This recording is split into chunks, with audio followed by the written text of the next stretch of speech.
წარმოიდგინეთ კაცი, რომელიც სიცოცხლის ბოლო წლებში მძიმედ იყო დაავადებული და საწოლიდან ვეღარ დგებოდა.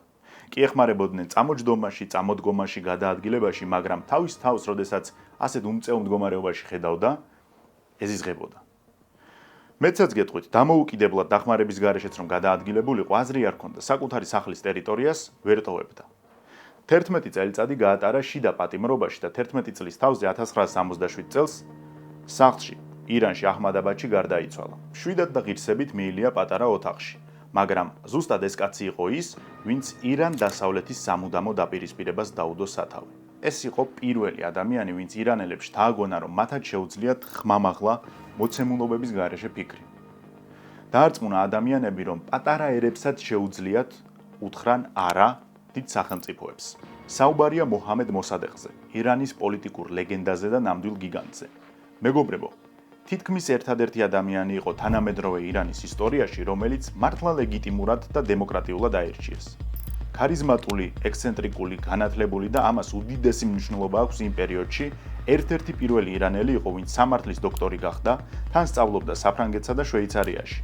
კანონის უზენაესობაზე, სამართლიანობაზე შეყვარებული პოლიტიკოსი იყო, რომელსაც აბსოლუტურად ყველა შიდა თუ გარე ძალა გადაემტერა და ბოლოს შიდა პატიმრობით დაასრულა როგორც კარიერა, ისევე სიცოცხლე. სიმბოლურიც არის არა, კაცი, რომელმაც მთელი ქვეყანა ამოძრავა, გააცოცხლა, შეაფხიზლა, ბოლოს თვითონ ვეღარ მოძრაობდა. გიფიქრიათ, რა არის ირან-დასავლეთის კონფლიქტის რეალური მიზეზი. შეიძლება ბოლო 2 წელიწადია ეს დაძაბულობა გადაიზარდა შეიარაღებულ დაპირისპირებაში, მაგრამ ირან-დასავლეთის დაპირისპირება ბოლო 70 წელიწადი მინიმუმ პასიურ რეჟიმში მიმდინარეობს. რატომ? ადამიანების უფლებების დაცვა, დემოკრატიის ხარისხის გაუარესება, პრესის დაცენზურება, ბუნებრივი წიაღისეული, არასასურველი რეჟიმი თუ რა არის მიზეზი? რა არის ამ დაუსრულებელი ომის რეალური მიზეზები? საიდან დაიწყო და როგორ მოვიდნენ აქამდე? და რაც ყველაზე მთავარია, ვინ არის ამ კონფლიქტში მართალი? ირანი თუ დასავლეთი? დღეს ერთ-ერთი ყველაზე ხანგრძლივი, კომპლექსური და საინტერესო ვიდეო გვექნება. მოკალათ დიდ კომფორტულად, იმიტომ რომ ბევრი იქნება სამსჯელო, შევეცდებით რაღაცეების სხვა კუთხით, სხვა გადმოსახედიდან დავინახოთ. მე კი შეგახსენებთ, რომ არხის გენერალური წარმომადგენელი არის Global Auto Import. ჩვენ ერთობლივად ბევრ საინტერესო სიახლეს შემოგთავაზებთ. ჩვენ შევეჩვეთ იმ მოცემულობას, რომ ზოგიერთი სახელმწიფო ბუნებრივი რესურსებით, განსაკუთრებით კი ნავთობით და აირით, უმდიდრესია. მათ შორის საუდის არაბეთი, კატარი, ქუეითი, ბაჰრეინი, არაბთა გაერთიანებული საამიროები, რუსეთი, ვენესუელა და ასე შემდეგ. მაგრამ ოდესმე თუ გიფიქრიათ, სინამდვილეში რამდენად მდიდარი არის ირანი?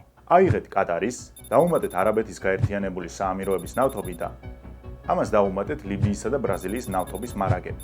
ირანზე მეტი მაინც არ გამოვა. ირანს სამყაროში არსებული ნავთობის 11% აქვს, მხოლოდ საუდის არაბეთსა და ვენესუელას ჩამორჩება. ბუნებრივი აირის მიხედვით კი საერთოდ მეორე ადგილზეა. მასზე წინ მხოლოდ რუსეთია. რატომ დავიწყე ამ შესავლით? ნახეთ, ირანი არა მხოლოდ უბრალოდ მდიდარია, არამედ სუპერ, მეგა მდიდარია. ეს კარგად იცოდნენ დიდ ბრიტანეთში, საბჭოთა კავშირში, ამერიკაში და თავის დროზე ნაცისტურ გერმანიაში.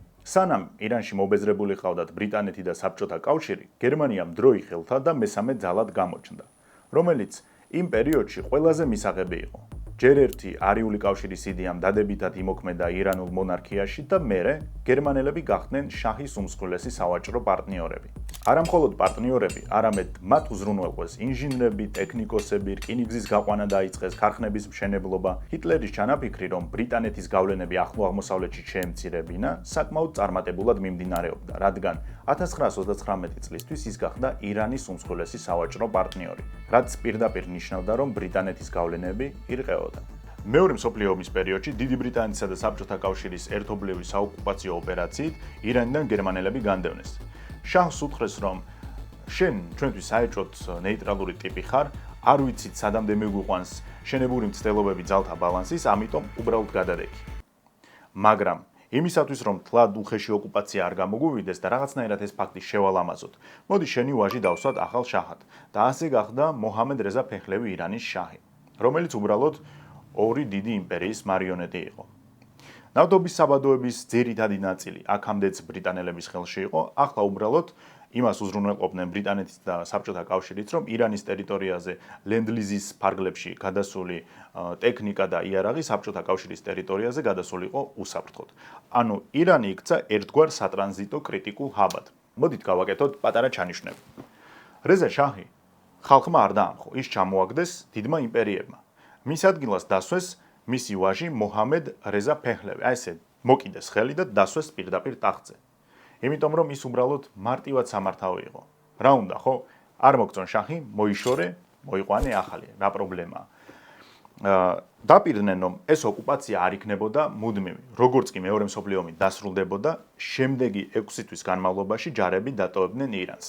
დასრულდა ომი, ირანელები ელოდებიან როდის გავლენ საბჭოთა კავშირი და ბრიტანეთი, მაგრამ რეალობა ის არის რომ არც ერთი არ აპირებს წასვლას.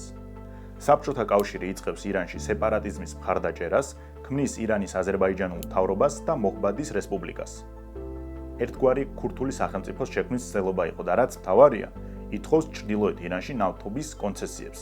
ისე სიმართლე რომ ვთქვათ, ეს ჩვენს რეგიონს არ აწყობდა, იმიტომ რომ წარმოიდგინეთ, საბჭოთა კავშირი ქმნიდა სამხრეთ კავკასიის საზღვრისპირეთში ახალ სატელიტს.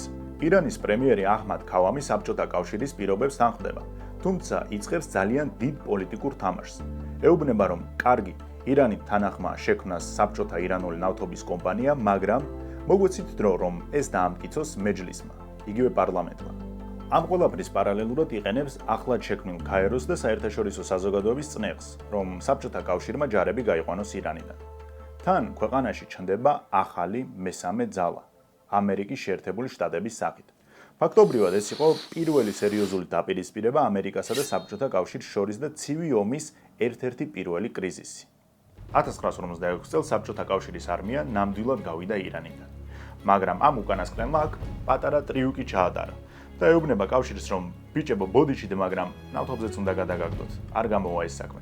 ჯარები ხომ გაგაყვანინეთ, მაგრამ ნავთობსაც ვერ მიიღებთ. ეს თავიდანვე ასე გქონდა დაგეგმილი. იმავე წელს ირანის არმია შევიდა სეპარატისტულად განწყობილ რეგიონებში და საბჭოთა კავშირის ყუდები სასტიკად ჩაახშო. ახლა ნახეთ რა ხდება. ირანმა კი გააძევა საბჭოთა კავშირი ქვეყნიდან, მაგრამ ბრიტანელებთან იგივე არ გამოდის. ჯერ ერთი რომ ბრიტანელები ირანის ოკუპაციას არმიით არც აპირებდნენ, ეს მათთვის ძალიან ბანალური იქნებოდა. ბრიტანელები ირანის ეკონომიკაში მჭიდროდ იყვნენ ინტეგრირებული, განსაკუთრებით კი ნავთობწარმოების სფეროში. ასევე ახლობლობდნენ ირანულ ელიტასთან და ამ წინადადებაში მთავარი არის ეს ახლობლობა ირანულ ელიტასთან. ირანში იყო ერთი ასეთი ბრიტანული კომპანია, ანგლო-ირანული ნავთობ კომპანია, რომელიც დღეს ჩვენთვის ცნობილია როგორც BP. კომპანიას უფლება ჰქონდა მოეპოვებინა ირანული ნავთობი, გაეყიდა და ემართა მისი ინფრასტრუქტურა, შემოსავლის განაწილების პრინციპი იყო დაახლოებით 80-85% ბრიტანული კომპანიის სასარგებლოდ, 15-20 ირანის სახელმწიფოს რჩებოდა. თუმცა ეს მხოლოდ დასაწყისია. ეს კომპანია გადასახადებს იხდიდა ბრიტანეთში, ანუ ირანში მინიმალურად იბეგრებოდა. შესაბამისად, შემოსავალს კარგავდა თეირანი. კომპანიის ფინანსური ანგარიში იყო დახურული. ირანმა ისიც კი არ იცოდა, მისივე მოპოვებული ნავთობი რეალურად რა მოგებით ივაჭრებოდა. თან ნახეთ, ირანის წილი იყო ფიქსირებული. ეს იმას ნიშნავს, რომ თუ მსოფლიოში ნავთობის ფასი გაიზრდებოდა, კომპანია უფრო ძვირად გაყიდიდა, მაგრამ ირანს მისცემდა ძველებური ტარიფით მოგებას. ყველაზე ცნობილი ფაქტი არის 1950 წლის შემთხვევა, როდესაც ბრიტანული კომპანიის მოგება 200 მილიონი დოლარი იყო, ხოლო ირანის შემოსავალი 16 მილიონი დოლარი. ეს ნიშნავს, რომ ბრიტანეთმა ამ 200 მილიონის გადასახადებიდანაც იმაზე მეტი მიიღო, ვიდრე ირანმა სუფთა მოგებიდან. გარდა ამისა, სტრატეგიულ მნიშვნელოვან რეგიონებში, როგორიც არის ხუზესტანი და აბადანი, ანგლო-ირანული კომპანია შეიძლება პირდაპირ არ ნიშნავდა მაღალ ჩინოსნებს, მაგრამ ადგილობრივი ხელისუფლება თითქმის ყოველთვის ითვალისწინებდა ამ კომპანიის ინტერესებს. ამ პერიოდში ირანში ნელ-ნელა ჩნდება შემდეგი განწყობები. ერთ შეხედვით ნავთობს მოვიპოვებთ, შაჰი იდეალურად ცხოვრობს, ბრიტანელები გადასარევად გრძნობენ თავს, მაგრამ ჩვენ რა? აი, უბრალო ირანელს ამ ყველაფრიდან რა მოგება აქვს? რა პრობლემებიც ქონდა, ზუსტად ის გვაქვს, რა გამოწვევებიც ქონდა, ზუსტად ის გამოწვევები გვაქვს, არაფერი არ იცვლება. ჩვენთვის რა აზრი აქვს ამ ნავთობის ან არსებობას, ან მის მოპოვებას? მხოლოდ ბრიტანელები თუ უნდა იყვნენ კმაყოფილები და მდიდრები. ასეთი განწყობები გადაიზარდა სერიოზულ ოპოზიციურ მოძრაობაში, ეროვნულ ფრონტში, რომლის ლიდერი გახდა ქარიზმატული, ენერგიული, ექსცენტრიკული მოჰამედ მოსადეღი. მისი მთავარი იდეა არის ნავთობწიაღისეულის ნაციონალიზება, ქვეყანაში დემოკრატიული პრინციპების გაძლიერება და უცხოური გავლენის შემცირება. ნახეთ, მოსადეყს აბსოლუტურად ყველაფერი აქვს, რომ გახდეს წარმატებული ლიდერი. ის ძალაუფლების ვერტიკალის ქვედარგოლიდან, ანუ ხალხიდან გამოდის, არავის მოყვანილი, არავის დასმული არ არის, იყო მეჯლისის უბრალო დეპუტატი, გაიკვალა გზა და გახდა ოპოზიციური ლიდერი. არის პრინციპული ნაციონალისტი, მოქმედებს ინსტიტუციურად და ზოგადად მომხრეა სახელმწიფოს ინსტიტუციების ძლიერების. არც ერთი გარე სახელმწიფოს პროექტი არ არის. მიღებული აქვს მაღალი დონის ევროპული განათლება და რაც მთავარია, სარგებლობს პოპულარობით მოსახლეობაში. 1951 წლის 15 მარტს ირანის პარლამენტმა ნავთობის ნაციონალიზაციის კანონი მიიღო. მაშინდელი პრემიერი ალი რაზმარა ამ გადაწყვეტილებას არ ეთანხმებოდა, მაგრამ ის იმავე დღეს მოკლეს. მეჯლისმა ახალ პრემიერად მოსადეყი დანიშნა. პირველ რიგში რა გააკეთა მან? ირანში ისედაც იყო უკვე კონსტიტუციური მონარქია, მაგრამ ახალმა პრემიერმა ის კიდევ უფრო შეზღუდა და სადავეები საკუთარ ხელში აიღო. დასავლური კომპანიებისთვის ნავთობის ნაციონალიზაცია ერთგვარი შოკი იყო. რა თქმა უნდა, ისინიც გულზე ხელდაკრეფილები არ დარჩნენ და საპასუხო ზომები მიიღეს.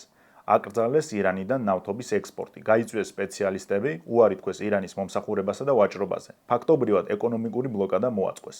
მოსადეყის ფიგურა იმდენად ძლიერი აღმოჩნდა, რომ დასავლეთშიც ვერ მალავდნენ.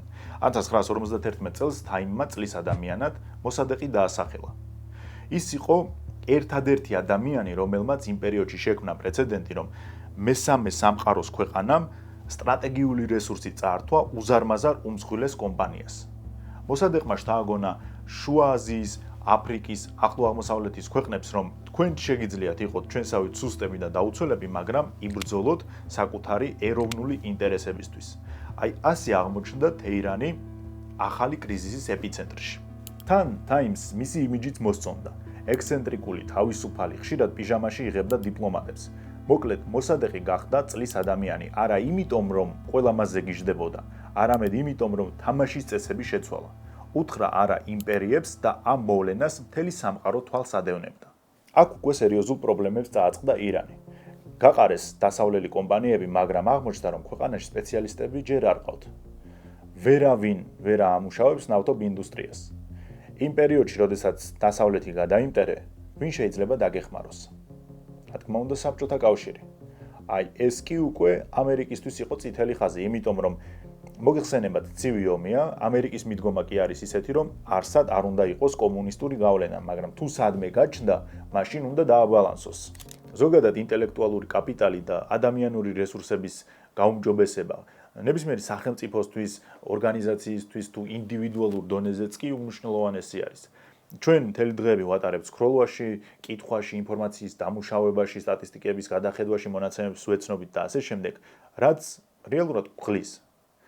ამაში კი გვეხმარება კეტოგენჯის ერთ-ერთი საუკეთესო პროდუქტი Brain Optimizer, რომელიც აუმჯობესებს აზროვნებას, სისწრაფეს, ათვისების უნარს, ფოკუსირებას, ენერგიას და ასე შემდეგ. ჩემ შემთხვევაში კი, როგორც ამას ხშირად ვიმეორებ, ფოკუსირების უნარის გაზრდა არის Brain Optimizer-ის დამსახურება. შესაძლოა შეგიძლიათ მივბრძანდეთ ვაჟა-ფშაველას 12-ში ან იყიდოთ საიტიდან.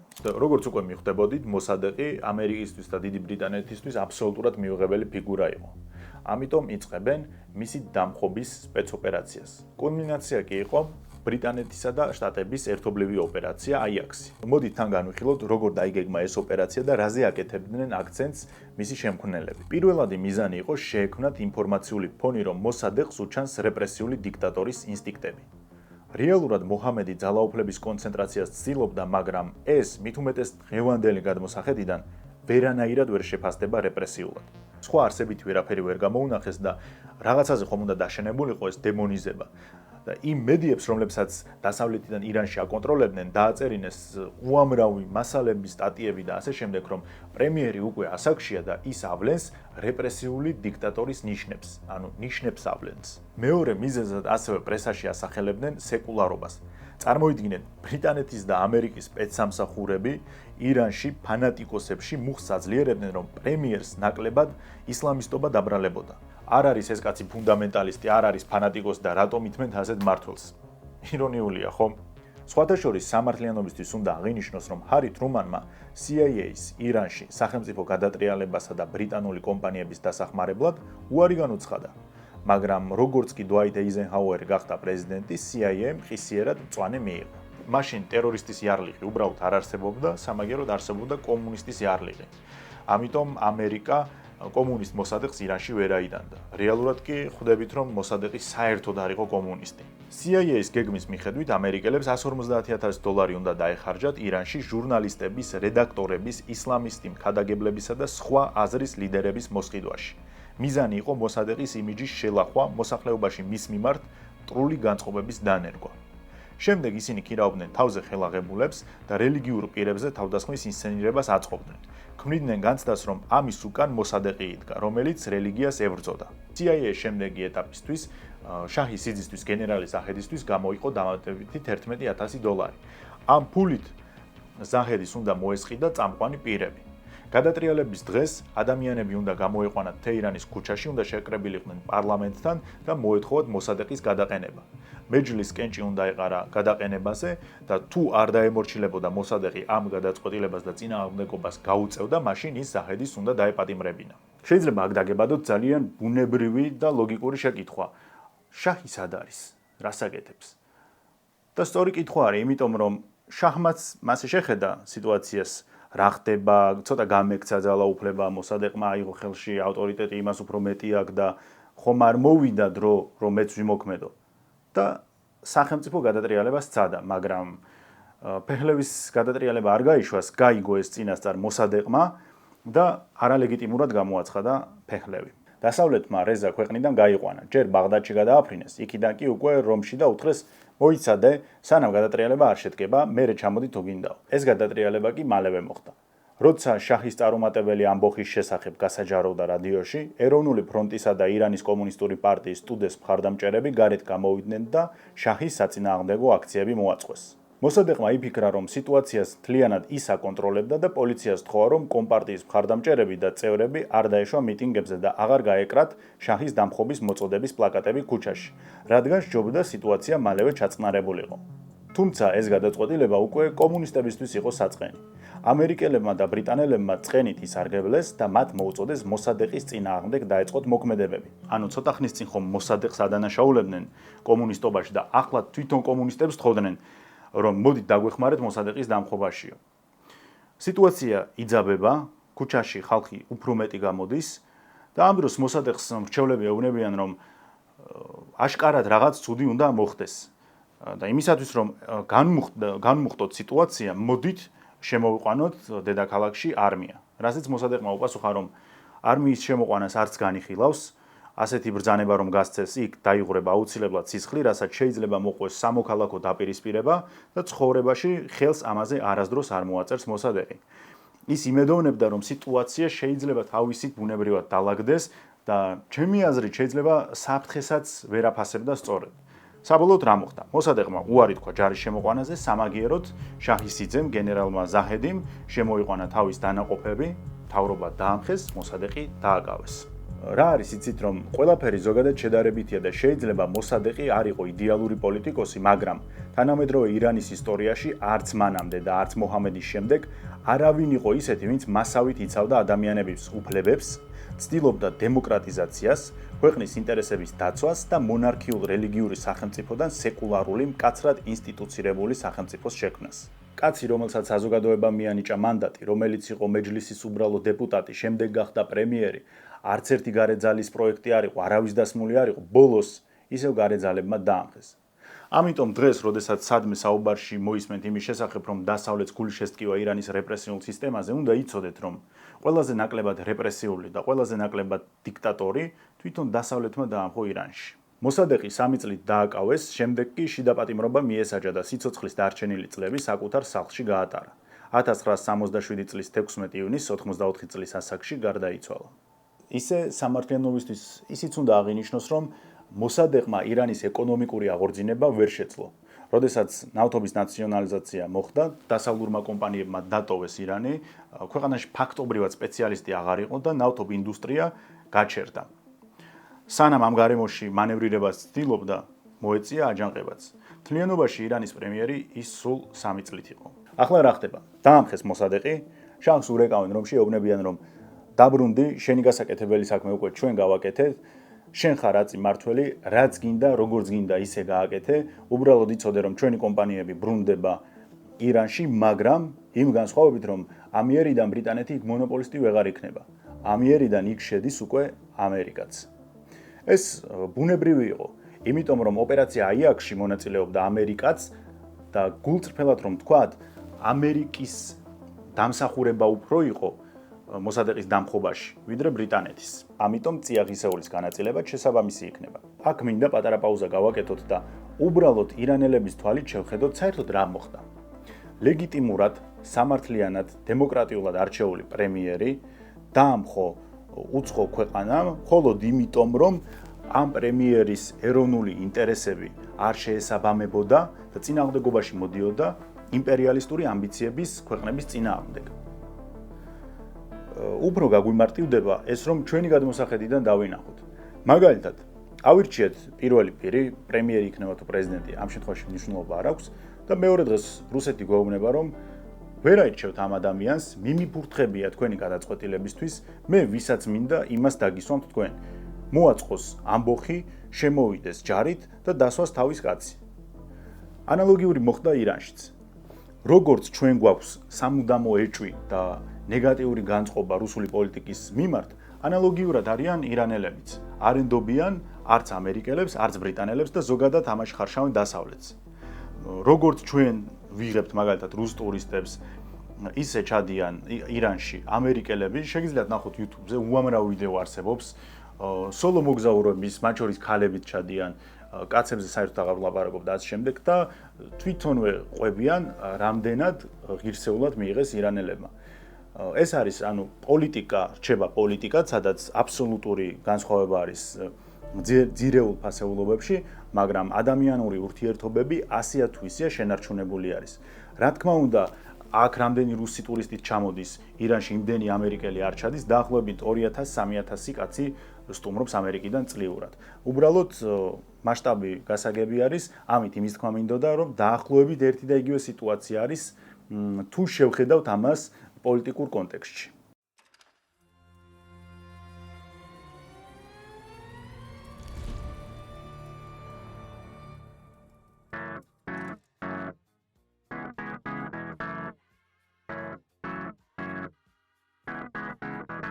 დაუბრუნდეთ შაჰის ირანს და მოდით შევეხოთ ყველაზე სტერეოტიპულ ნაწილს. როგორი ცხოვრება იყო მაშინ? ნამდვილად ისეთი თავისუფლება, როგორც იმ პერიოდის ფოტოებშია გადაღებული? თუ რამე გადაჭარბებულია? ეს არის კომპლექსური და ცოტა წინააღმდეგობრივი საკითხი. კი, შაჰის დროს ნამდვილად არსებობდა თავისუფლება, ისეთი როგორიც ამ ფოტოებშია. თეირანი კი ასეთი ლიბერალიზმით ბეირუთს უწევდა კონკურენციას. თუმცა ისეთი პოპულარული მაინც ვერ იყო. დასავლური კინემატოგრაფია აქტიურად ითვისებდა ირანს. აჩვენებდა დასავლურ აუდიტორიას, რომ მოსადეყის დამხობამ გაამართლა, ხოლო პროგრესული შაჰის მიდგომამ ქვეყანა დემოკრატიზაციის გზაზე დააყენა.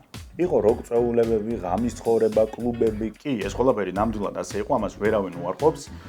ირონია უბრალოდ იმაში არის, რომ შაჰმა ირანი კიდევ უფრო სეკულარულ სახელმწიფოდ გადააქცია. მოსადეყს რომ აუგორეს მედიაში პროპაგანდა, რომ ეს კაცი ისლამს გართმევთო, რელიგიურ კუთხით შაჰმა სიტუაცია კიდევ უფრო გააუარესა, ხო? იმიტომ რომ შაჰის პერიოდში რელიგიას ნაკლებად აქცევდნენ ყურადღებას, მაგრამ ეს დასავლეთისთვის უკვე მისაღები იყო. ამ თავისუფლების უკან იდგა ერთი მწარე რეალობა. პირველი და ყველაზე დიდი მოსახლეობის სოციალური ფენის რადიკალური განშრევება. ზოგადად ეს არის ერის კეთილდღეობისა და ბედნიერების ერთ-ერთი ინდიკატორი. იმაზე ალბათ ყველა ვთანხმდებით, რომ აბსოლუტურად ბედნიერი ან კეთილდღეობით უზრუნველყოფილი ერი არ არსებობს. ყველგან არიან დიდრები და ღარიბები. თავარი არის სხვაობა, რამდენად დიდი არის. რაც უფრო დიდია სხვაობა, მით უფრო მეტი არის უკმაყოფილება და შესაბამისად ნაკლებად ბედნიერი ხალხი ცხოვრობს. აი მაგალითად, სკანდინავიის ქვეყნები სხვა მიზეზებთან ერთად, იმიტომ არიან ბედნიერები, რომ საშუალო კლასს და მდიდარ კლასს შორის არც ისე დიდი სხვაობა არის. საშუალო სტატისტიკური ოჯახი მიიყვანს თავის შვილს იმავე ბაღში, იმავე სკოლაში, იმავე უნივერსიტეტში, სადაც მიიყვანს მაგალითად მდიდარი. ანუ ისიც შეძლებს გადახდას, ესეც შეძლებს გადახდას. ირანში ასე სიტუაცია არ იყო. იყვნენ დიდრები, საშუალო ფენა ჯერ ერთი რომ ფაქტობრივად არ არსებობდა, იყვნენ დიდრები, ელიტა, სამეფო ოჯახი და მასთან დაახლოებული პირები და იყვნენ ღარიბები. ყველაზე მარტივ მაგალითზე გეტყვით. რეზა ფეჰლევმა განავითარა საავადმყოფოები დიდ ქალაქებში. სამედიცინო განათლება, უცხოელი ექიმები მოიწვია, ტრენინგები ტარდებოდა და ზოგადად მედიცინის საერთო დონემ ირანში მკვეთრად აიწია. არა მხოლოდ მკვეთრად, არამედ სწრაფადაც. მაგრამ პრობლემა ის იყო, რომ ეს მედიცინა ყველასთვის ხელმისაწვდომი ფიზიკურად ვერ იყო. რეგიონებში ისეთი გაჭირვება იყო, ფაქტობრივად შიმშილის ზღვარზე გადიოდა იქაური მოსახლეობა. საჭმელს ნატრობდა, რომელ სამედიცინო სერვისზეა საუბარი. მიწების უმეტესობა ეკუთვნოდათ მსხვილ ფეოდალებს. შემოსავლები ნავთობის ინდუსტრიიდან საშუალო სტატისტიკური ირანელის კეთილდღეობაზე ნაკლებად აისახებოდა. განათლების დონე ქვეყანაში მინიმალური იყო.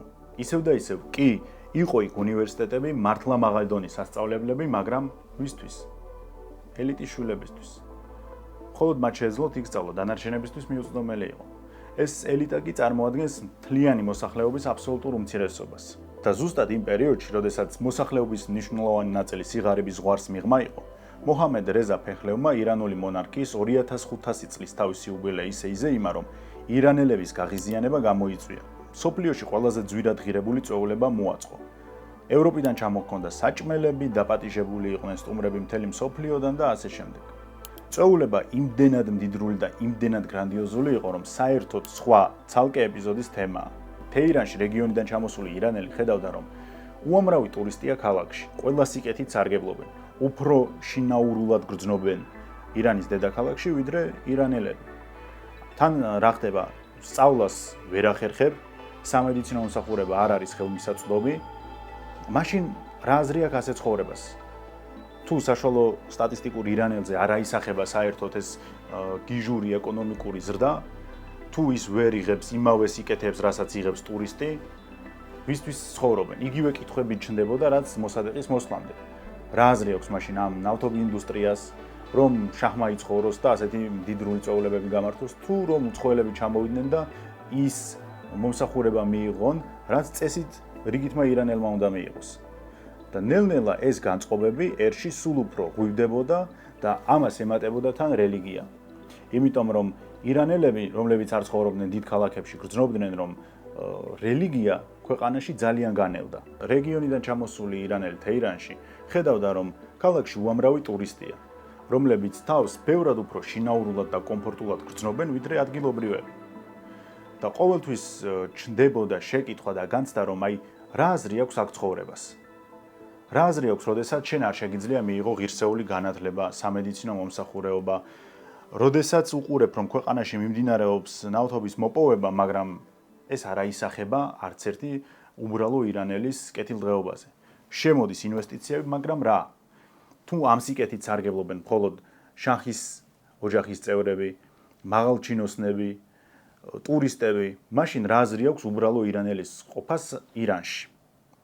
თან ამ ყველაფერს ამძაფრებდა ისიც, რომ ქვეყანა ძალიან მკვეთრად დაშორდა რელიგიას. აქ ალბათ იკითხავთ, სად არის ოპოზიცია. ირანი ხომ კონსტიტუციური მონარქია იყო.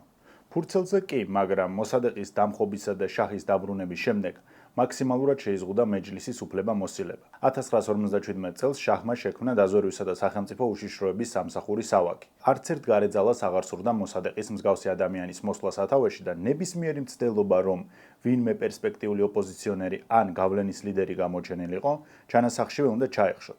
ასევე გარეძალებთან, მათ შორის საბჭოთა კავშირის სპეცსამსახურების წინააღმდეგ ბრძოლა, ერთ-ერთი მიმართულება იყო. სტრუქტურას ეხმარებოდა CIA და მოსადი. მათ შეუწყეს ხელი სავაკის შექმნა განვითარებას. შიგნითვე მუშაობდნენ ამერიკელებისა და ისრაელელების მრჩევლები. სავაკის მოვალეობები იყო შიდა უსაფრთხოება, ოპოზიციის კონტროლი და რეჟიმის დაცვა. ჩათვალეთ, ეს იყო პოლიტიკური პოლიცია. არაფრის ფასად არ უნდა დაეშოთ ახალი გადატრიალება ან სხვა მოძლიერებული ოპოზიციური ლიდერის წინ წამოწევა.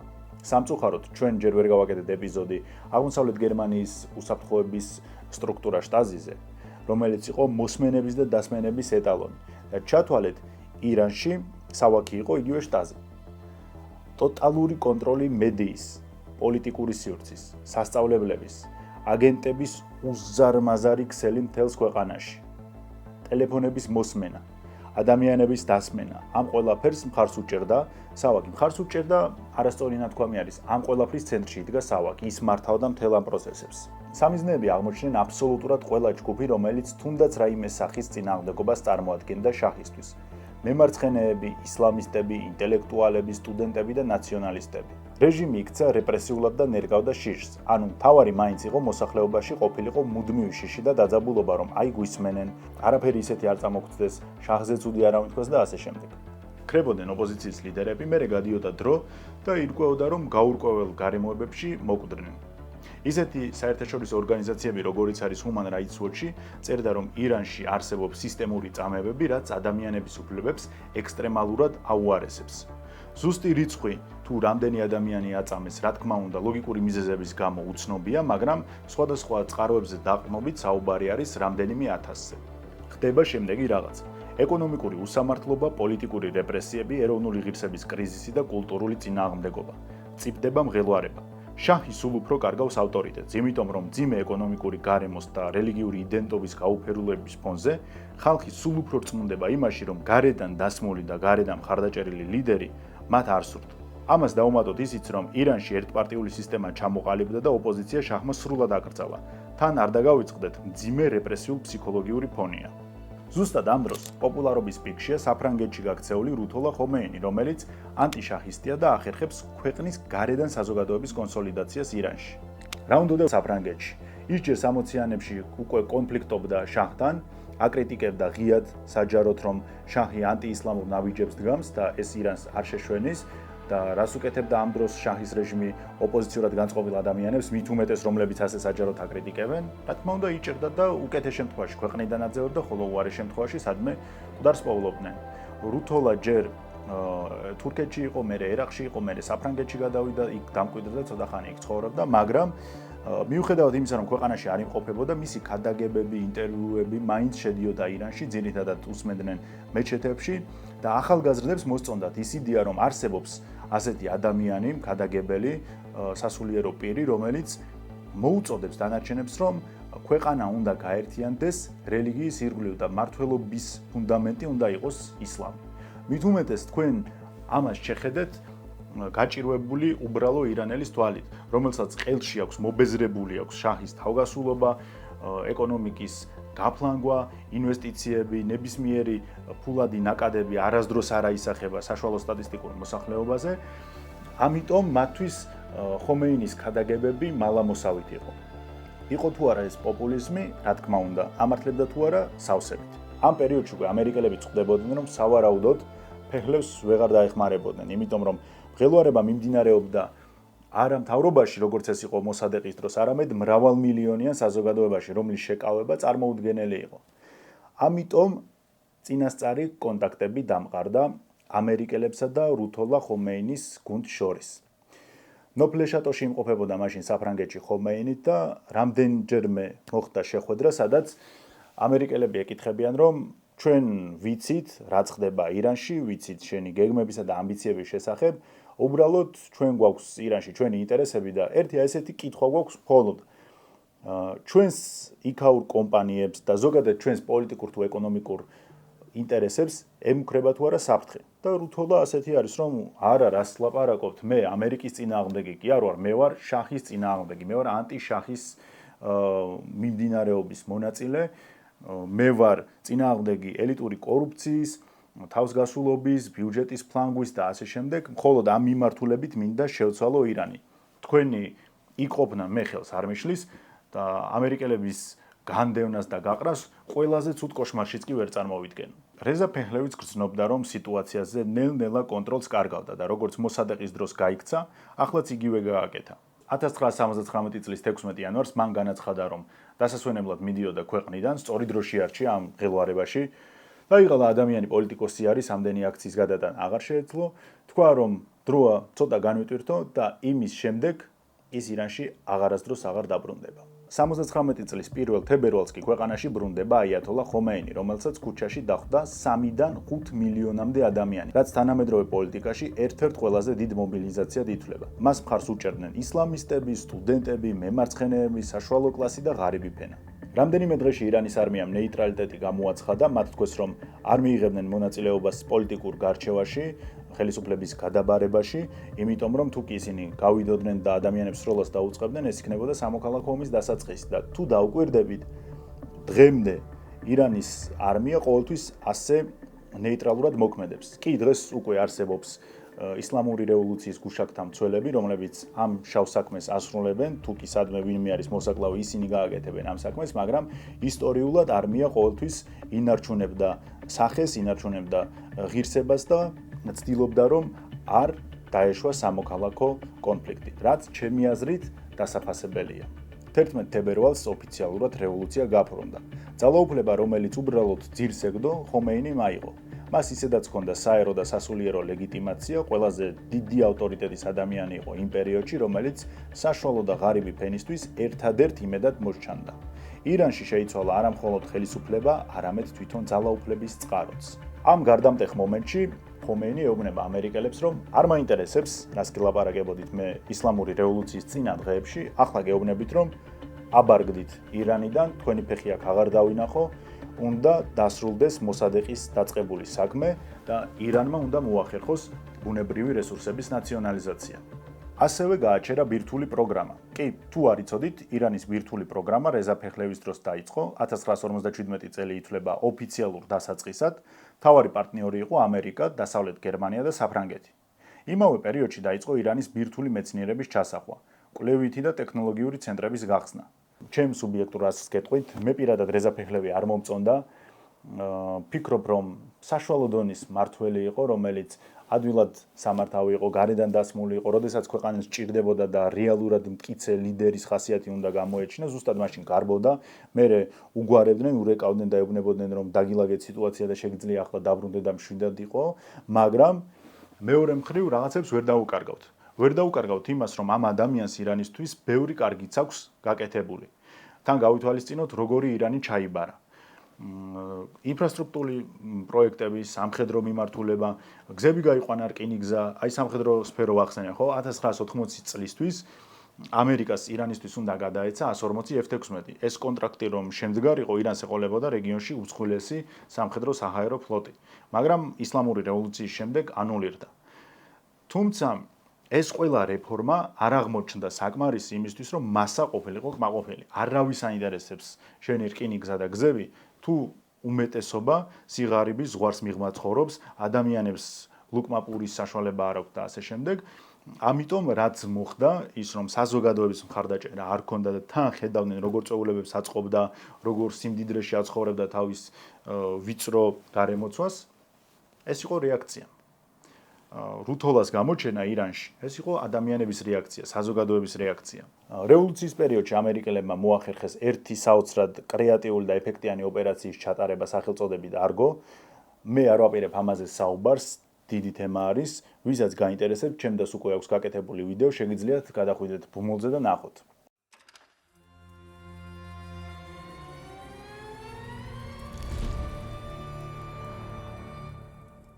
ახლა ნახეთ რა ხდება. ირანში ახალი დასრულებული არის რევოლუცია, ჯერ კიდევ საზოგადოებაში მღელვარება, დასანქცირდა ქვეყანა დასავლეთისგან, კომპანიები გავიდნენ და იდეალური ვითარება არის მათთვის, ვისაც რაიმე სახის ტერიტორიული პრეტენზიები აქვს ირანთან. ერთადერთი ასეთი კი აღმოჩნდა მეზობელი ერაყის დიქტატორი სადამ ჰუსეინი, რომელიც ფიქრობდა, რომ იქ რომ ჩაატარეს ეს ისლამური რევოლუცია, შიიტური ისლამური რევოლუცია, თუ კი გამყარდება და ფეხს მოიკიდებს, შეიძლება ჩემთანაც გადმოვიდეს და მეც დამამხონო. ამაში იყო კი ლოგიკა, სადამი იყო სუნიტი და შიშობდა, რომ შიიტებს ადრე თუ გვიან შეიძლება ამოასხათ ყელში მისი მმართველობა და ისიც ზედ მიაყოლონ. ამიტომ ჩათვალა, რომ დასავლეთი მხარს დაუჭერდა თუ კი ომს დაიწყებდა ირანთან, სამიზნედ ამოიღო ირანის ყველაზე მდიდარი ოლქი ხუზესტანი და ფიქრობდა, რომ თუ კი წარმატებას მივაღწევ და ყველაფერი გეგმით წავა, ოკუპაციასაც გამოვკრავ ხელსო. ასეც მოხდა 1980 წელს დაიწყო ირან-ერაყის ომი. დასავლეთმა მხარი დაუჭირა, ყურის სხვა ქვეყნებმა დააფინანსეს ერაყის ომი ირანში, მაგრამ თეირანი სამ დღეში ვერ განხორციელდა. სადამმა კი კარგად დაიწყო თავიდან და წინ წაიწია, თუმცა ირანელებმა ფრონტის დაბალანსება შეძლეს და ერაყის არმიას მძიმე პოზიციური ომი მოახვიეს. პარალელურად 1984 წელს ირანი გამოცხადდა ტერორიზმის მხარდამჭერ სახელმწიფოდ, რადგან ბეირუთში ერთი წლით ადრე 251 ამერიკელი სამხედრო ააფეთქეს და ჰეზბოლასთან დაკავშირებულ ორგანიზაციას დაბრალდა ტერაქტი. ჰეზბოლას უკან კი ირანი უნდა მდგარიყო. აქ ალბათ გაგიჩნდებათ ერთი შეკითხვა. თუ ირანი დასანქცირებულია და დასანქცირებული, გაჭირვებული ქვეყნისთვის ომი არის ფაქტობრივად განაჩენი. მაშინ როგორ ახერხებს იმას, რომ ფრონტი დააბალანსოს? ანუ ირანსაც ყავს თავის ფარული მხარდამჭერები, ხო? და ერთ-ერთი ასეთი ფარული მხარდამჭერი იყო ამერიკა. კი, ის ამერიკა, რომელმაც ირანი 1994 წელს ტერორიზმის მხარდამჭერ სახელმწიფოდ გამოაცხადა. ოფიციალურად ამას ქვია ირან-კონტრას საქმე. ამერიკა ფარული და მესამე ორგანიზაციებით ირანს აძლევდა იარაღს, მიღებული ფულით კი ნიკარაგუაში აფინანსებდა კონტრასებს. როდესაც ეს ამბავი გასკდა, უდიდესი სკანდალი იყო შტატებში. რეიგანის ადმინისტრაციაზე დაიწყო გამოძიება, დააკავეს რამდენიმე პირი, მაგრამ მოგვიანებით შეიწყალეს. უნდა აღინიშნოს, რომ ეს უფრო ფრაგმენტული ეპიზოდური თანამშრომლობა იყო. ამის მიღმა თითქმის მთელი კონფლიქტის პერიოდში ამერიკა ერაყის პოლიტიკურ მხარდამჭერად გვევლინებოდა. გარდა ამისა, ერთ-ერთ ეპიზოდში ირანის სამხედრო გემით ჩაძირა. ანუ პირადადაც მიიღო ირანის წინააღმდეგ მონაწილეობა. ორივე მხარე, ხომეინიც და ამერიკაც იდეოლოგიურ დონეზე თანმიმდევრულები არ იყვნენ. პოლიტიკურ დონეზე თანმიმდევრულები იყვნენ, იმიტომ რომ თავარი არის ინტერესები. სიკვდილი ამერიკას და სიკვდილი ისრაელს და ამერიკის დემონიზება მოსახლეობაში ცოტახანი მოითმენდა, არსად წავიდოდა. გამოჩნდა რაღაც საერთო კვეთა, საერთო ინტერესები, რომელიც ორივე მხარისთვის მისაღები და დასაკმაყოფილებელი იყო, შესაბამისად შეთანხმდნენ ასეთ ფარულ თანამშრომლობაზე. ირან-ერაყის ომი კი 8 წლის შემდეგ დასრულდა, დაწყებიდან 8 წლის შემდეგ დასრულდა ზუსტად ისე როგორც დაიწყო, არანაირი არსებითი ტერიტორიული ცვლილებები ამ ომს არ მოყვა, დაიხოცა მილიონზე მეტი ადამიანი. მაინც პოლიტიკურ დონეზე მიჩნეულია, რომ დამარცხდა ირანი. ზავს იძულებით მოაწერეს ხელი. ერაყში ესეთი სიმბოლოც დაიდგა გამარჯვების აღსანიშნავად. აქ ერთ ტრაგიკულ ინციდენტზეც უნდა ვისაუბროთ, რომელიც როგორც წესი ჩვენ საზოგადოებაში დიდად განხილვადი საერთოდ არ არის. მე იმის მომხრევა, რომ თუ ერთი მხარე არის ცოდვილი, აუცილებლად უნდა ვისაუბროთ მაშინ მეორე მხარეზეც, თუ აქვს რაღაც გადაცდომები, რბილად რომ ვთქვათ, გადაცდომები. ასეთი ამბავი მოხდა 1999 წელს. ამერიკის სამხედრო გემი, რომელიც ირანის ტერიტორიულ წყლებთან ახლოს იმყოფებოდა, გაუჭირდა, ანუ ეკიპაჟს გაუჭირდა თვითმფრინავის ამოცნობა, რომელიც თეირანი, ბანდერ-აბასი, დუბაის რეისს ასრულებდა. ეს იყო ჩვეულებრივი სამოქალაქო ტიპის რეისი. ვერ მოხდა იდენტიფიცირება, ჩათვალეს, რომ რაღაც სამხედრო ობიექტი იყო, ესროლეს ხმელეთი ჰაერის ტიპის რაკეტა და გაანადგურეს თვითმფრინავი. ბორტზე მყოფი 290 მგზავრიდან აბსოლუტურად ყველა დაიღუპა. დიდი ხანი მიმდინარეობდა საერთაშორისო სამართალში დავა და ბოლოს იმით დასრულდა, რომ 1996 წელს ამერიკამ და ირანმა სამშვიდობო ხელშეკრულება გააფორმეს, რომლის მიხედვით ამერიკამ გარდაცვლილებისა და მათი მემკვიდრეებისთვის მიყენებული ზარალის გამო დაახლოებით 132 მილიონი დოლარი გადაიხადა, თუმცა ბრალი მაინც არ აღიარა. რაც შეეხება აიათოლა ალი ხამენეის ეპოქას, რომელიც ხომეინის პერიოდში ირანის პრეზიდენტი იყო. ისლამური რევოლუციის დაწყებიდან ქვეყანა გადავიდა რელიგიურ-იდეოლოგიურ ბაზაზე. თან ეს ბაზა არის საკმაოდ მდგრადი და მყარი. მაგალითად, მაღალჩინოსნების მოსყიდვა რთულია, ვენესუელასგან განსხვავებით. მათ აქვთ მკაფიო პრინციპები და ფასეულობები, რომელსაც ჯერჯერობით მიყვებიან და იცავენ. ეს იდეოლოგია ეხმარებათ რეჟიმის განმტკიცება და შენარჩუნებაშიც. ამაზე ცოტა მოგვიანებით ვისაუბროთ. რა არის კიდევ იცით, რომ აიათოლა ალი ხამენეის დომინანტური ძალაუფლება თავიდანვე არ ქონია. მას უწევდა გრძელვადიანი პოლიტიკური თამაშების თამაში, რომელიც საკმაოდ წარმატებით გამოსდიოდა. თავიდან, როდესაც მოვიდა, უწევდა ანგარიშს რეფორმისტებს, აბალანსებდა ამ პოლიტიკურ ძალებსა და სხვადასხვა ძალებს შორის, მაგრამ ეტაპობრივად საბოლოოდ მაინც გადატეხა სიტუაცია და სადავეები ხელში აიღო. ამაში კი, რა თქმა უნდა, დაეხმარა გასამხედროებული სტრუქტურა ისლამური რევოლუციის გუშაგთა მცველების სახით. ის თავიდანვე პოლიტიკური რეჟიმის საყრდენ ძალად შეიქმნა, მაგრამ ხამენეიმ ფაქტობრივად პირად გვარდია აქცია. ცდილობდა პოლიტიკაში დიდი დოზით არ შემოეყვანა, სამაგიეროდ ბიზნესსა და ეკონომიკაში დაუშვა ისინი და ყველა კმაყოფილი იყო. გუშაგთა კორპუსი გამდიდრდა, მდიდრული ფონდებისა და ჰოლდინგების კონტროლი დაიწყეს და უპირობოდ ემორჩილებოდნენ აიათოლას. ბოლო წლებში კი ჩვენ უკვე ვიხილეთ აიათოლასთვის ის სანდო გუშაგთა კორპუსის ლიდერები პოლიტიკაში როგორ გადმოვიდნენ. ახლა ჩვენ უკვე შეგვიძლია რაღაც პარადოქსებზე ვისაუბროთ, მაგალითად ის, რომ ხამენეის პერიოდში არსებობდა ოპოზიცია. ოპოზიცია არ არსებობდა ფეჰლევის დროს, მაგრამ ფეჰლევის შემთხვევაში ყველა თვალს ხუჭავდა. პირველად ხამენეისთვის ძალაუფლების შერყევის რისკი 2009 წელს დადგა, როდესაც მისმა რჩეულმა საპრეზიდენტო კანდიდატმა მაჰმუდ აჰმადინეჟადმა მხარდაჭერაში ოპოზიციონერ მիր ჰოსეინ მუსავისთან პოპულარობაში ბრძოლა დათმო. მაშინ არჩევნები გაყალბდა და თეირანში მწვანე მოძრაობა დაიწყო, რაც დღემდე რჩება თეირანის ისტორიაში ერთ-ერთ ყველაზე დიდ აქციად. ხამენეიმ პროტესტის ჩახშობა და ოპოზიციური ლიდერების დაკავება გადაწყვიტა, მათ შორის იყო მუსავიც. აჰმადინეჟადმა შეინარჩუნა პრეზიდენტობა, თუმცა დამოუკიდებლად თამაში სცადა, ეს არ მოეწონა ხამენეის, დაიწყო მათ შორის კონფლიქტი, მართალია არ დააკავა, მაგრამ ჩამოაშორა ყველა მედიას და მეორე ვადის შემდეგ ფაქტობრივად გარიყა. რაჰბარის კონსერვატორებისა და გუშაკთა მცველების კვანძმა გაამართლა. 2017 წელს გამოჩნდა პერსპექტიული ოპონენტი ჰაშემი რაფსანჯანი, რომელიც შემთხვევით აუსი ჩაიხრჩა. ირანი ასევე გააქტიურდა საგარეო დონეზე, როდესაც წინააღმდეგობის ღერძი სიძლიერის პიკში აიყვანა. რეალურად ირანის სიძლიერეს განაპირობებდა არა მაინც და მაინც ბალისტიკური რაკეტების ან დრონების წარმოება, არამედ ის, რომ თავის ირგვლივ ნებისმიერი მეტოქისთვის გადასალახი ძალების შექმნა. ანუ ჯერ ირანს რომ მიუახლოვდე, ბარიერები უნდა დაძლიო ჰეზბოლას, ჰამასის, კატაიფ ჰეზბოლას და ჰუსიტების სახით. ასევე ბაშარ ალ-ასადის დროს სირია ირანის ერთ-ერთი უახლოესი მოკავშირე იყო. საგარეო დონეზე ეს ირანისთვის უდიდესი წარმატება იყო. სრულად დასანქცირების შეზღუდული ტექნოლოგიების პირობებში მთავარ მტერს ირგვლივ შემოარტყა საკუთარი გარსი.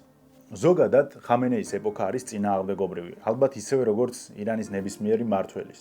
როგორც წეღან ვისაუბრეთ ჩვენ შაჰის პერიოდში არსებულ სტერეოტიპებზე, შეგვიძლია იგივე გავაკეთოთ ამ შემთხვევაშიც. აი ავიღოთ პირობითად ქალთა უფლებები. ხომ არსებობს ფაქტები, რომ ირანში ქალთა უფლებები დაცული არ არის. თავიდანვე უნდა აღვნიშნოთ, რომ კი ეს სიმართლეა, ისლამურ რესპუბლიკაში ზოგადად ქალთა უფლებები ვერასდროს იქნება ისე დაცული, როგორც საფრანგეთში, ბელგიაში, თუნდაც საქართველოში. ეს არის ფაქტი, მაგრამ ნამდვილად ყველაფერი ასე ერთგვარ უნდა არის? 2015 წლის Forbes-ის სტატიაში ვკითხულობთ, რომ ირანის მეცნიერებებისა და ინჟინერიის სტუდენტების 70% არის ქალი. მცირე, მაგრამ პოტენციალის მქონე სტარტაპების საზოგადოებაში მათ ახალისებენ, რომ კიდევ უფრო დიდი როლი ითამაშონ. ასევე ნახეთ, ამ უზარმაზარ საინფორმაციო ნაკადში არ ხდება რაღაცების ერთმანეთისგან გამიჯვნა. რას გულისხმობ, იცით, თუ ვამბობთ ერთ რაღაცას, მაშინ უნდა თქვათ მეორეც.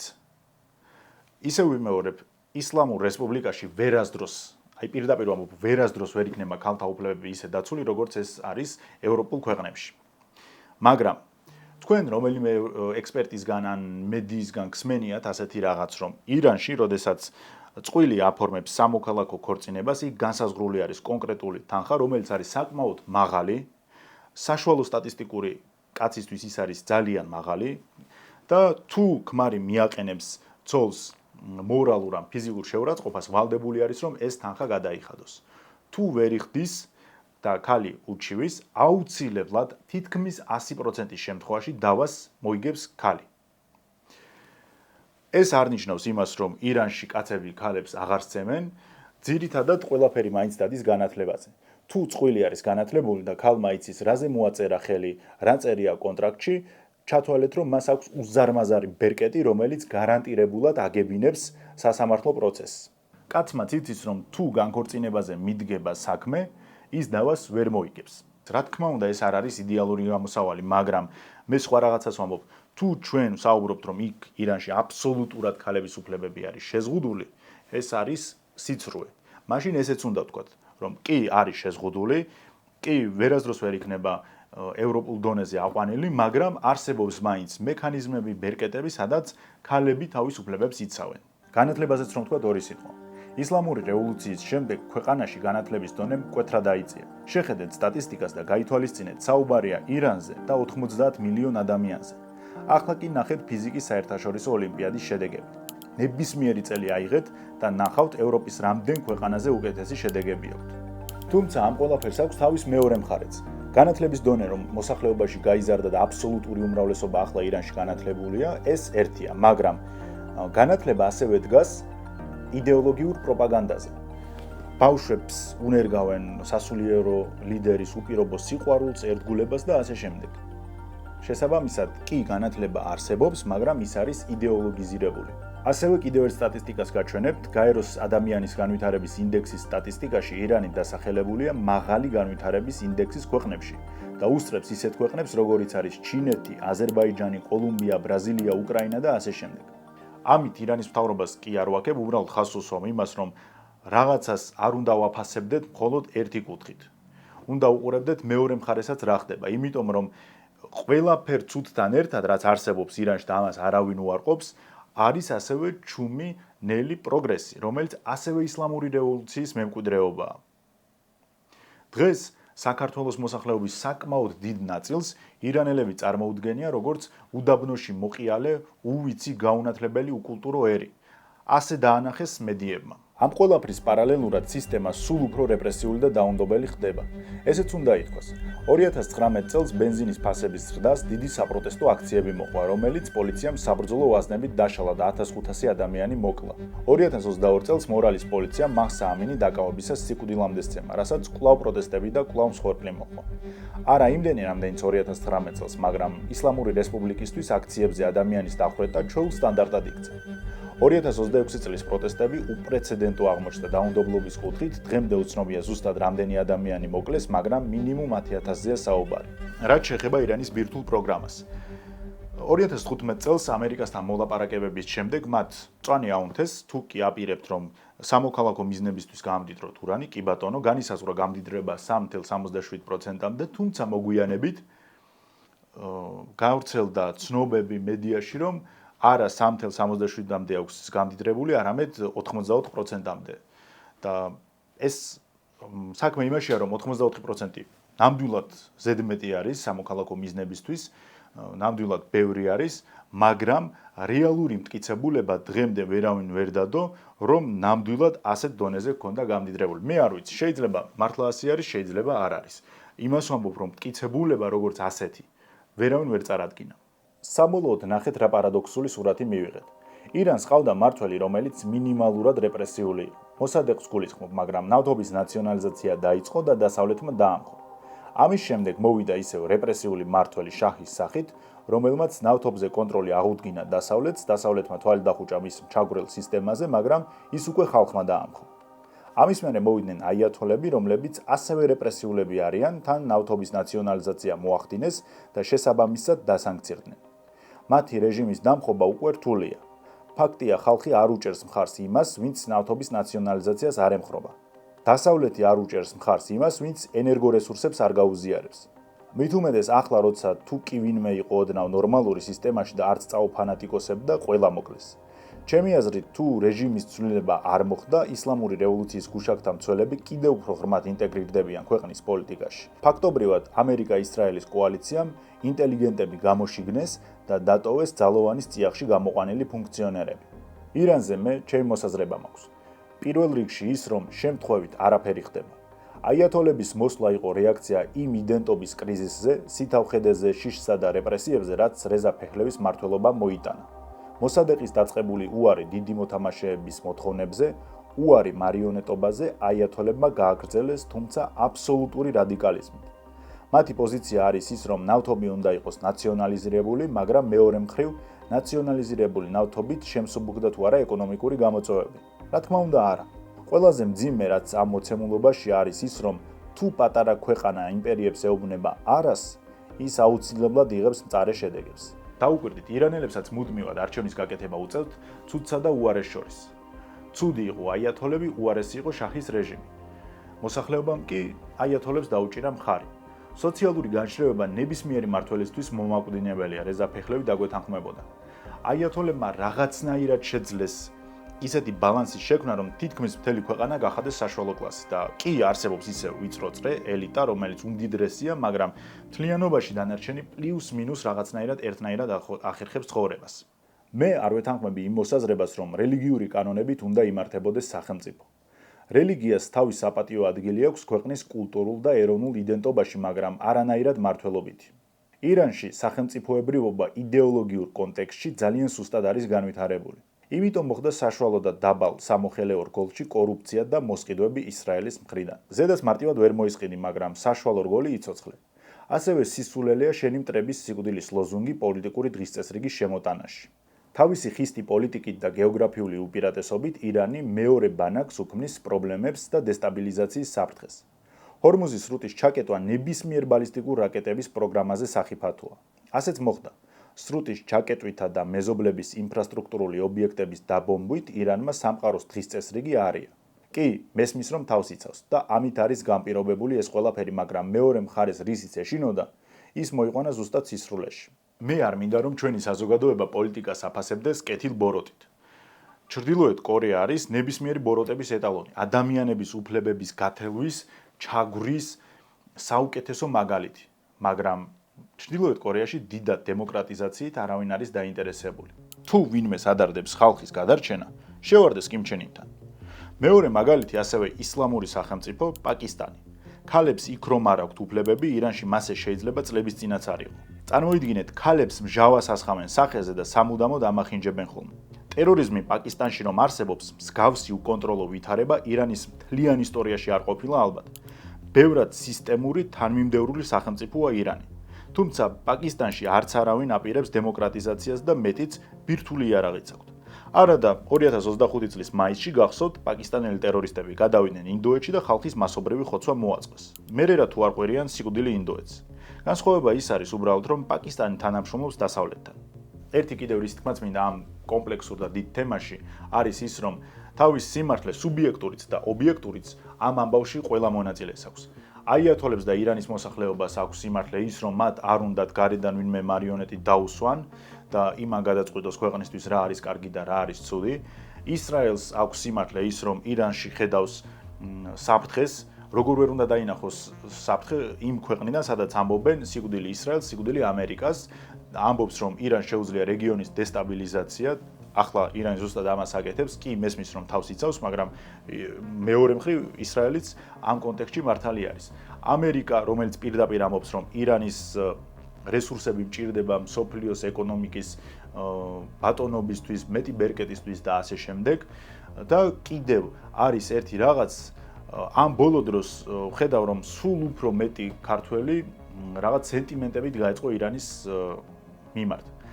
მე მხოლოდ იმ ნაწილში უთანაგრძნობ, რომ დაახლოებით გადიან იმ გზას, რასაც ხშირად გავდივართ ჩვენც. ეუბნებიან, რომ ან უნდა გააკეთო ისე, როგორც მე გეუბნები, ან შემოვალ და საერთოდ გადაგთელავ. ამის იქით მე პირადად არანაირი სენტიმენტი არ გამაჩნია ირანის მიმართ. ხალხზე არ ვსაუბრობ, ლაპარაკობ ზოგადად პოლიტიკურ კონტექსტზე. არასდროს არ უნდა დაგვაუწყდეს ერთი რამ. ირანი ისტორიულად იყო ჩვენი მტერი. ეგ ახლა არც ძალია, იმიტომ რომ თავის წინააღმდეგობები აქვს დასაძლევ იმას დაძლევს თუ არა კაცმა არ იცის. მაგრამ წარმოიდგინეთ, რომ არ ქონდეს ეს პრობლემები, ის ჩვეულებრივად შეძლებდა გაფართოებას თავის ჩრდილოეთით, ანუ ჩვენს რეგიონში. ექნებოდა აქ თავის აგენტურული ქსელით და როგორც ხვები აკეთებენ, თურქეთი, რუსეთი თავის კულტურულ, რელიგიურ, პოლიტიკურ ექსპანსიას, ირანი ზუსტად იგივეს გააკეთებდა. ამას აკეთებდა მთელი ჩვენი არსებობის განმავლობაში. ამიტომ თავარი არის, რომ არ დაგვაუწყდეს არასდროს ისტორია. ეს ეპიზოდი მინდა დავასრულო ერთი შეკითხვით. და მაინც, რა არის მთავარი? ვინ მართავს სახელმწიფოს, თუ ვის ხელში არის იმ სახელმწიფოს რესურსები? დროებით.